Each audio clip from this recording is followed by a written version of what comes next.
Hello friends, welcome back to my channel. ಇವತ್ತಿನ recipe ಏನಪ್ಪ ಅಂತಂದರೆ ಕಾರ್ನ್ ರೈಸ್ ಹೇಗೆ ಮಾಡೋದು ಅಂತ ನೋಡೋಣ. ನಾನು ಫಸ್ಟಿಗೆ ರೈಸನ್ನು ಮಾಡಿಟ್ಕೊಂಡಿದ್ದೀನಿ ಆ್ಯಂಡ್ ಕಾರ್ನನ್ನು ಬೇಯಿಸಿ ಇಟ್ಕೊಂಡಿದ್ದೀನಿ ಸೈಡಿಗೆ.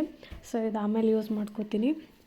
ನೆಕ್ಸ್ಟ್ ನಾನು ಒಂದು ಬೊಗಾಣಿ ಇಟ್ಕೊಂಡಿದ್ದೀನಿ. ಅದಕ್ಕೆ ನಾನು ಬಟರನ್ನು ನಮಗೆ ಎಷ್ಟು ಬೇಕೋ ಅಷ್ಟು ಬಟರನ್ನು ಹಾಕಿ ಈ ಥರ ಮಾಡಿ ಇಟ್ಕೋಬೇಕು. ಸೊ ಇದಾದಮೇಲೆ ಅದು ಮೆಲ್ಟ್ ಆದಮೇಲೆ ಒಂದಿಷ್ಟು ಬೆಳ್ಳುಳ್ಳಿಯನ್ನು ನಾನು ಕಟ್ ಮಾಡಿ ಇಟ್ಕೊಂಡಿದ್ದೀನಿ. ಒಂದೆರಡು ಮೂರು ಇಡೀ ಬೆಳ್ಳುಳ್ಳಿಗಳನ್ನು ಕಟ್ ಮಾಡಿ ಹಾಕ್ಕೊಂಡಿದ್ದೀನಿ.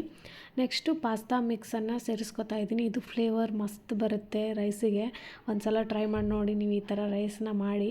ನೆಕ್ಸ್ಟ್ ಚಿಲ್ಲಿ ಫ್ಲೇಕ್ಸನ್ನು ಆ್ಯಡ್ ಮಾಡ್ತಾಯಿದ್ದೀನಿ ನಾನು. ಇದು ಕೂಡ ಒಂದು ಘಮನ ಕೊಡುತ್ತೆ, ಖಾರನ ಕೊಡುತ್ತೆ. ಸೊ ಅದಾದಮೇಲೆ ನಾನು ಕಾರ್ನನ್ನು ಬೇಯಿಸಿಟ್ಕೊಂಡಿದ್ನಲ್ಲ, ಸೊ ಆ ಕಾರ್ನನ್ನು ಮಿಕ್ಸ್ ಮಾಡ್ಕೊತಾ ಇದ್ದೀನಿ. ಸೊ ಇದಿಷ್ಟು ಮಿಕ್ಸ್ ಮಾಡ್ಕೋಬೇಕು ಚೆನ್ನಾಗಿ. ಆಮೇಲೆ ರುಚಿಗೆ ತಕ್ಕಷ್ಟು ಉಪ್ಪನ್ನು ಸೇರಿಸ್ಕೊಂಡ್ರೆ ಆಯಿತು.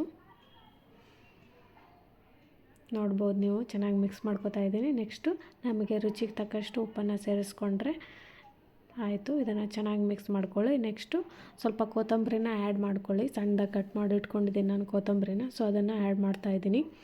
ಇದಾದಮೇಲೆ ಚೆನ್ನಾಗಿ ಮಿಕ್ಸ್ ಮಾಡಿಕೊಂಡು ಇದಕ್ಕೆ ನಾವು ರೈಸ್ ಮಾಡಿಟ್ಟಿದ್ವಲ್ಲ, ಸೊ ಅದನ್ನು ಸ್ವಲ್ಪ ಆರಕ್ಕೆ ಬಿಟ್ಟಿದ್ದೆ. ಅದಾದಮೇಲೆ ನಾನು ಇದನ್ನು ಈ ಒಗ್ಗರಣೆಗೆ ಸೇರಿಸ್ಕೊತಾ ಇದ್ದೀನಿ. ರೈಸನ್ನು ಸೇರಿಸ್ಕೊಂಡು ಚೆನ್ನಾಗಿ ಮಿಕ್ಸ್ ಮಾಡ್ಕೋಬೇಕು. ಇದಾದಮೇಲೆ ಇದಕ್ಕೆ ನಾವು peri peri spicy masala mix ಇರುತ್ತೆ, ಸೊ ಅದನ್ನು ಮೇಲೆ ಆ್ಯಡ್ ಮಾಡ್ಕೊತಾ ಇದ್ದೀನಿ ನಾನು. ಇದು ಕೂಡ ಟೇಸ್ಟ್ ಚೆನ್ನಾಗಿ ಕೊಡುತ್ತೆ.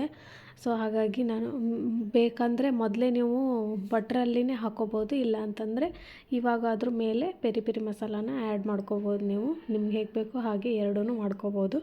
ನೆಕ್ಸ್ಟು ಕೊತ್ತಂಬರಿಯನ್ನು ಇದ್ರ ಮೇಲೆ ಸೇರಿಸ್ಕೊಂಡ್ರೆ ಆಯಿತು.